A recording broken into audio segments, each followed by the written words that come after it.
Timnas Indonesia berhasil mengalahkan Kamboja dengan skor 5-1 di Stadion Pakansari Cibinong, Kabupaten Bogor di pertandingan pertamanya di Piala AFF 2026. Hasil yang sangat luar biasa karena didapatkan dari permainan yang sangat luar biasa juga. Di video kali ini gue akan sedikit untuk mengulas pertandingan antara Indonesia berhadapan dengan Kamboja. Bagi Indonesia ini adalah pertandingan pertama, sementara bagi Kamboja ini adalah pertandingan kedua. Dan Indonesia sekarang menempati peringkat ketiga ya, karena peringkat pertamanya Singapura di grup A itu dengan 6 poin, mereka sudah 2 kali main. Kemudian peringkat keduanya ada Vietnam, Indonesia kalah selisih gol aja dari Vietnam nih. Sama-sama baru main 1 kali juga Indonesia dan Vietnam. Di pertandingan ini timnas Indonesia turun dengan formasi mungkin dari di atas kertas 4-3-3 ya, dan pemilihan pemainnya memang agak mengejutkan gitu, dimana selain Patinama turun sebagai bek tengah, kemudian juga ada Michel Becker yang menjalani debutnya di pertandingan ini. Overall semua pemain yang tampil di pertandingan menghadapi Kamboja ini luar biasa ya, terutama yang babak pertama gitu. Kemudian babak yang kedua juga bagus-bagus, meskipun agak sedikit struggle dulu nih babak babak kedua ya. Memulai babak yang kedua agak sedikit kurang mungkin kurang chemistry gitu ya. Babak pertama ini langsung tancap gas di pertandingan menghadapi Kamboja ini, dan yang paling mengejutkan adalah pemain debutan Michel Becker yang tingginya hampir 2 meter cetak hat-trick. Kemudian juga penampilan Tom Haye begitu luar biasa, 3 assist dia berikan di pertandingan ini. Sandy Walsh juga sangat luar biasa ya. Dia banyak sekali overlap, kemudian dia juga cetak 1 gol, kemudian the intercept dari Sandy Walsh juga sangat baik, transisinya bagus, dan Eliano Rainder tampil luar biasa juga mengisi sisi sayap sebelah kanan begitu eksplosif, kemudian mengirimkan umpan kepada Becker, dan pokoknya penampilannya luar biasa. Di tengah Haye, Klok sama Ivar Jenner babak pertama benar-benar menjadi nyawa permainan ya. Ivar Jenner dan Klok sama-sama melindungi Tom Haye yang terus memberikan kreasi serangannya, dan umpan-umpan Tom Haye ini seimbang gitu ya, antara ke tengah, antara ke kanan dan juga ke kiri. Dia bagi semua bola itu dengan umpan-umpan yang matang. Kemudian umpan-umpan bola matinya berhasil menjadi senjata bagi Indonesia, yang bahkan semua umpan dari Tom Haye ini dari bola mati semua ya. Tendangan bebas pertama kepada golnya Michel Becker. Oh sorry, semua umpan Tom Haye ini bola lambung semua maksudnya. Umpan lambung dari bola mati, golnya Michel Becker. Kemudian golnya Sandy Walsh dari umpan lambungnya corner kick. Kemudian umpan ketiganya yang menjadi asis ketiganya umpan lambung juga Tom Haye yang masuk ke kotak penalti. Babak pertama semua berjalan dengan sesuai harapan ya. Rizky Ridho dan juga Patinama duet di belakang bagus. Kemudian Doni Tri Pamungkas ini juga bagus. Meskipun kita tahu lah dalam permainan ini agak sedikit berubah formasinya ya. Patinama lebih sering ke kiri, kemudian Sandy Walsh agak ke tengah, jadi 3 center back gitu. Jadi ini agak agak apa ya, banyak sekali perubahan lah, dan ini bukti bahwa permainan Indonesia sangat cair gitu, fluid sekali, sangat cair sekali gitu.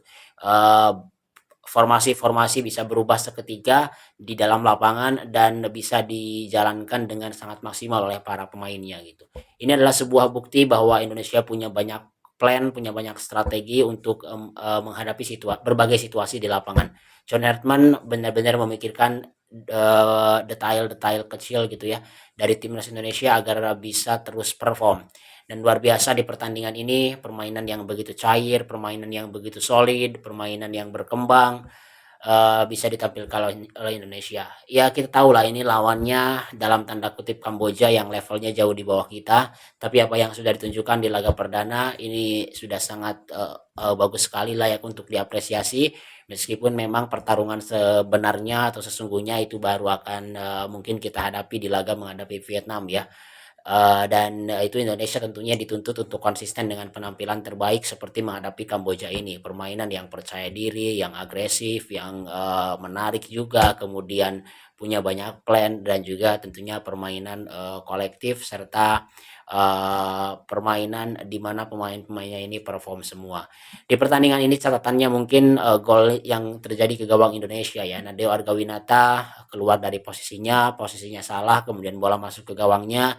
uh, saya nggak tahu ya kenapa Nadeo Argawinata ini ada sinyal untuk keluar dari areanya untuk menepis bola. Padahal itu pemain-pemain kan udah banyak yang siap untuk duel ya di belakang.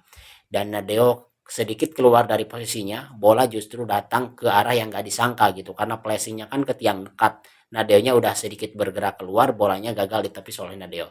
Tapi ya itu kesalahan yang tentunya harus dievaluasi dan harusnya sih bersyukur dengan adanya kesalahan itu ya, karena di pertandingan berikutnya itu nggak boleh terjadi lagi hal-hal seperti itu. Jadi kesalahan-kesalahan yang terjadi di pertandingan tadi harus disyukuri sebenarnya oleh timnas Indonesia, karena dengan kejadian-kejadian yang terjadi tadi itu bisa membuat itu jadi sebuah pelajaran gitu di pertandingan berikutnya.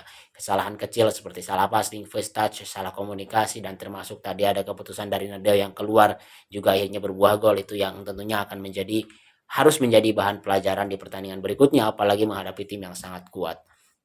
Di pertandingan ini dua sayap Indonesia benar-benar bekerja dengan baik.